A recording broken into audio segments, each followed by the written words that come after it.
Hey, what's going on, everyone? This is Rick Harrison with MVP Realty down here in Southwest Florida. I'm bringing you another Southwest Florida housing market update. This is November 1st, 2021, and I'm going to pop up my slides here just to go over everything. So we've had some big news happen in the last couple days, actually. I'm going to be going over that, but first, let's get it right into the inventory and market stats. So where the arrows are pointing over here on the left, that's all going to be the things that we're looking at this week. As far as over on the right hand side, you can see new listings. We're at 574. Closed sales, double that, 933. So, as we've all been seeing, the amount of new listings coming on just is not keeping up with the demand for, sales. And right at the bottom, you have 1,155 pending. So quite a few homes are going off the market or going under contract than what's coming on the market. A couple interesting things to take a look at. I also got marked over here expireds and back on the market.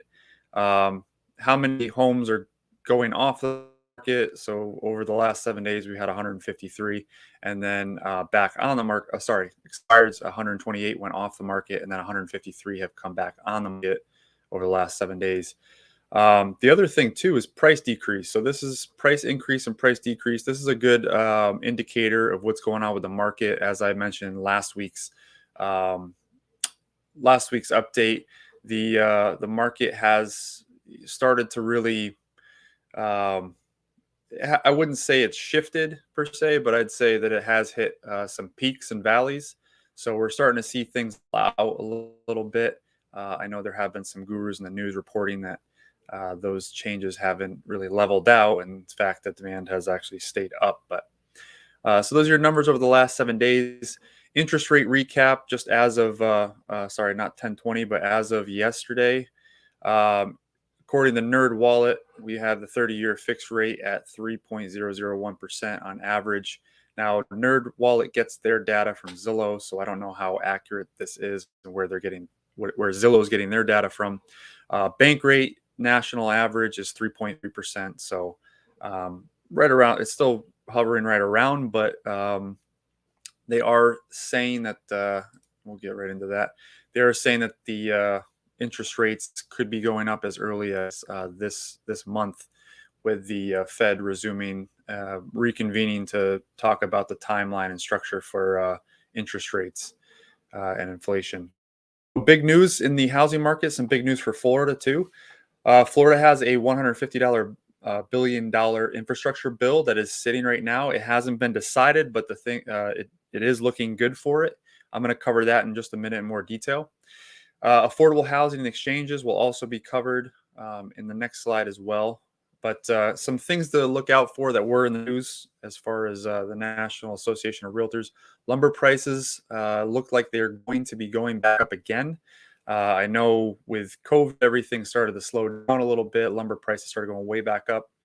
They peaked out in about March, and then they plummeted right after that when things in certain states started to get back to normal a little bit. It appears that because of all that stuff that was going on last year and is still going on right now, there was a lot of pent up demand in the housing market. Everybody knows that. That's why there were so many, multiple offer situations. The house prices have been going up, but it looks like because of that, people were waiting on things. When lumber prices went back down, people started trying to build new construction. So that the demand overwhelmed the supply that we had, and it looks like those prices will be starting to go back up. FEMA is also, implementing some new things as far as dealing with climate change. They're really trying to bring in some additional funding, and they're making a lot of changes that has also affected the interest rate, not the interest rates, the insurance rates for homeowners, flood insurance homeowners. So that has had a pretty big effect. Also, a lot of people are feeling that the fall situation is going to be a great opportunity for buyers with more things starting to come back on the market. Also, as we had mentioned earlier, and I have been mentioning, the moratorium has been lifted. So I think we're going to start seeing more short sales foreclosures come on. I don't know if it's going to be a huge thing or not, but I do think that that's going to be starting to trickle in as well. And then also in the news, Collier County looks like we're going to have, or it looks like they are on trend to have a record tourism year. And I think we're going to see a lot of people overseas and in other countries starting to travel bans are lifted. So that's good news. And Lee County travel is also up. All right. So the two biggest things to talk about right now is that $150 billion bill for infrastructure for Florida. Some of the programs that it's looking to include in it: public housing initiatives and programs, housing trust funds, home programs, down payment assistance, housing vouchers, and then minority business development agencies. So all those things are looking to be included in the program. Like I said, it's not a done deal yet, but it does look to be favorable. Also, another thing that was huge, I know that was some news. I believe it started out in California. Is the exchanges and like kind exchanges, the framework. They did also mention that part of this bill was including not having exchanges be taken away or changed in any way. So there's a list of the framework. 1031 exchanges, they're not going to be putting any limits on that. There was talk of that. No capital gains tax increases, no change in step-up basis. This was a big one that people were taxed on unrealized capital gains. So even if your home is appreciating or your property is appreciating in value, you'd be paying taxes on that additionally. That's not going to be happening. No increase in estate tax, no carried interest provisions, and no 199A limits. And just some things to do this weekend. You were looking for something to do, whether it's, well, from here, you got Ben Allen Band. If those of you aren't familiar with the Ben Allen Band, great band. They play some really awesome music. They're very good.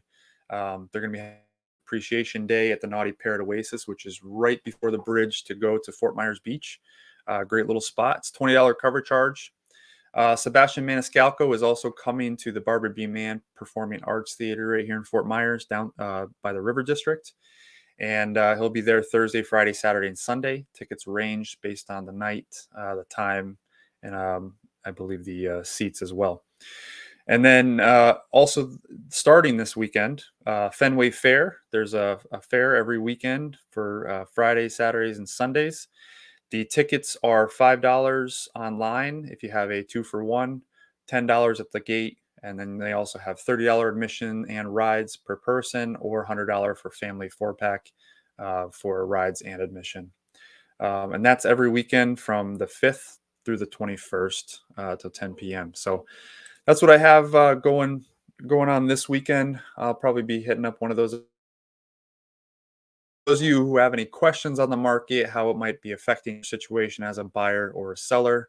If you want to talk about different loan options, things like that, you can feel free to get in contact with me with this information here, 239-310-5478, or you can email me. You can also find me on all my social media channels as well. So that's all we got for this week. I hope everybody's staying safe and things are starting to get back to normal at home with you. And I hope you guys will tune in next week. I'll have some more updates on what else is going on in the news and real estate. All right, coming up.